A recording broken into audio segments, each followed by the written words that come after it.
The reason I even tell you this is that this whole experience was an insane ride in my life and probably the most important one. I am so glad it happened. This has made me wiser. It has given me so much clarity कि मेरे को life में क्या चाहिए अब. मैं पूरी तरह से गेम समझ गया हूँ. ये जो इंटरनेट है, ये जो पब्लिक परसेप्शन है, जो फेम है, it is just a fucking game that makes you not be real. क्योंकि तुम चेस करते हो लोगों से प्यार, लोगों से वैलिडेशन, ताकि लोग तुम्हें पसंद करता है, जो मेरे को हमेशा से दिल करता था, which was to be completely myself. Let me rephrase that. I don't think इससे हाई पॉइंट पे मेरे शो का सीजन 1 एंड हो सकता था. সাধারণত আমি এই ধরনের ভিডিও নিয়ে আসি না, কিন্তু আজকে আমি এই ভিডিওটা আনলাম কিছু কারণের জন্য। তো সেটা হলো সময় রায়না, যে ফেমাস ইউটিউবার, সবাই জানে, কমেডিয়ান, এবং তার কমেডির ভাষা একটু আলাদাই। সে তার কমেডিতে সব কিছু ইউজ করে, স্ল্যাং ইউজ করে, ইউথের মানে প্রবলেম, মানে সমস্ত কিছু থাকে, এবং জোকসগুলো অনেকে নিতে পারে, অনেকে নিতে পারে না। তো সেগুলোর দিকে আমি যাচ্ছি না। এবং একটা মোস্ট ফেমাস শো ছিল যেটা হলো ইন্ডিয়াস গট লেটেন্ট, এবং সেই শোটা প্রচুর বিতর্ক আছে। সেখানে অনেক ভালো জিনিস হয়েছে, স্ট্যান্ড আপ কমেডির নামে অনেক খারাপ জিনিস হয়েছে, অনেক ভুলভাল কথোপকথন হয়েছে তার একটা। এবং সেই শোটা দেখারও একটা জেনারেশন আছে, এবং তারা সেই শোটাকে প্রচুর প্রচুর অ্যাপ্রিসিয়েট করেছে, সেগুলো তো আছেই। আজকের এই বক্তব্যটা আমার এই কারণে যে সেই শোটা একটা কন্ট্রোভার্সিতে পড়ে, এবং বিয়ার বাইসেপের একটা কথা শুনে সেই শোটা তারপরে প্রচুর হাঙ্গামা হয়, এগেনস্টে তিনটে এফআইআর হয়ে যায়, আসামের সিএম নেমে পড়ে, মানে মুম্বাই পুলিশ ছেয়ে যায়, মানে আরো আরো আরো অনেক কিছু। এবং মিডিয়া হাউস কিভাবে মানে পুরোপুরি সময় রায়না এবং এই বিয়ার বাইসেপ এবং সমস্ত এই ইউটিউব কমিউনিটির ওপর ছেঁকে ধরে। অ্যাকচুয়ালি আমার এই বক্তব্যটা বলা যে ভুল তো প্রত্যেকে করছে, অনেকেই করে, কিন্তু এইভাবে একজনের প্রতি মানে তার প্রতি আক্রোশ বের করা, সেটা বোধহয় এই সময় রায়না কেস থেকেই দেখা গেছিল। এবং সময় রায়না এই রিসেন্টলি একটা সময় রায়না স্টিল অ্যালাইভ বলে একটা ভিডিও এনেছে, এবং সেখানে সে তার এই পুরো জার্নিটাকে বলেছে, সে কিভাবে শুরু করেছিল, এবং তার মধ্যে দিয়ে কি গেছে, তার উপর দিয়ে কি গেছে, তার ফ্যামিলির উপর দিয়ে কি গেছে। সে একজন কাশ্মীরি পণ্ডিতের পরিবারে জন্ম, তার বাবা কাশ্মীর থেকে পালিয়ে আসে, সে সমস্ত কিছু এখানে তুলে ধরে। এবং তার এই সে যে কতটা গিল্ট ফিল করেছে সেগুলোও সে তুলে ধরে। এবং তার জন্য, তার এই কাজের জন্য, এই যে প্রত্যেকটা ফ্যামিলির উপর যারা যারা আরো আনুষঙ্গিক যারা ওর সাথে কাজ করছিল, যারা এই শোতে এসেছিল, তাদের ওপর ডেথ থ্রেটস আসে, তাদের ওপর আরো আরো অন্যান্য ডেথ থ্রেটস আসে।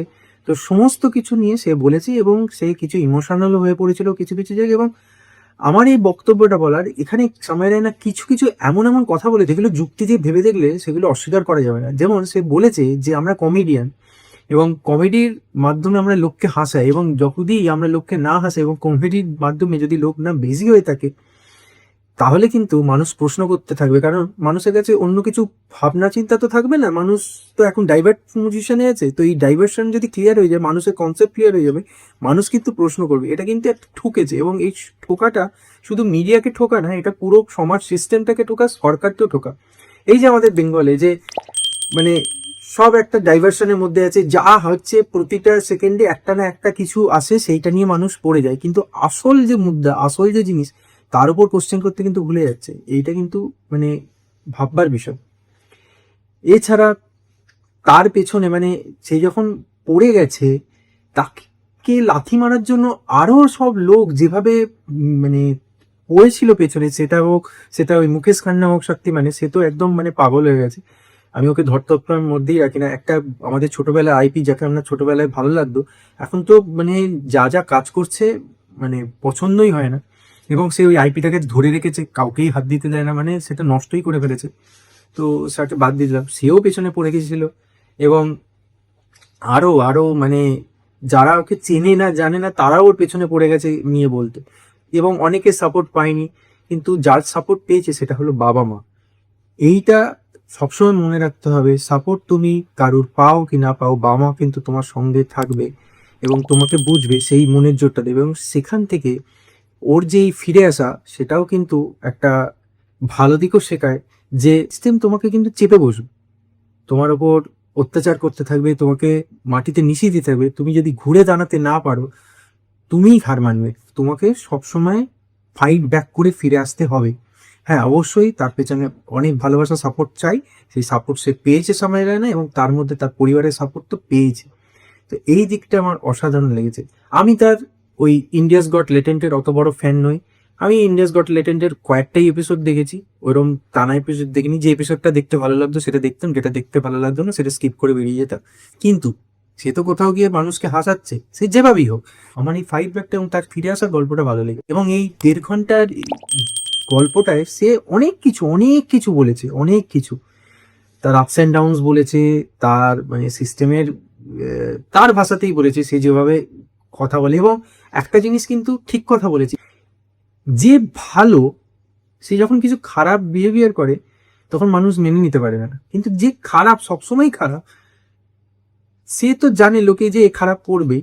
তার যখন ভালোটা হয় তখন ভাবে যে ও এ ভালোই করতে পারে, আরো খারাপও করেছে ভালো। মানে কথার কথা হচ্ছে যে সারাক্ষণ এইসব স্ল্যাং ল্যাঙ্গুয়েজ বলে, এ বলে, এই সব ধরনের কন্টেন্ট বানায়, সে যখন ভালো কিছু করে সেটা মানুষ অ্যাপ্রিসিয়েট করে। কিন্তু যে মুখোশ পরে থাকে সারাক্ষণ ভালো ভালো ভালো, তারপরে যখন তার মুখোশটা খুলে যায় তখন কিন্তু মানুষ আর নিতে পারে না।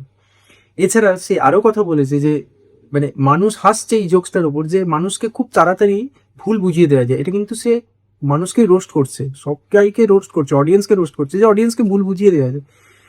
এটা তো ঠিক। সরকার বা গভর্নমেন্ট, যে কোনো গভর্নমেন্ট, সেন্ট্রাল স্টেট, যে কোনো গভর্নমেন্ট যখন তখন মানুষকে ভুল বোঝায়, এবং মানুষ সেই ভুল পথেই চলছে যখন তখন।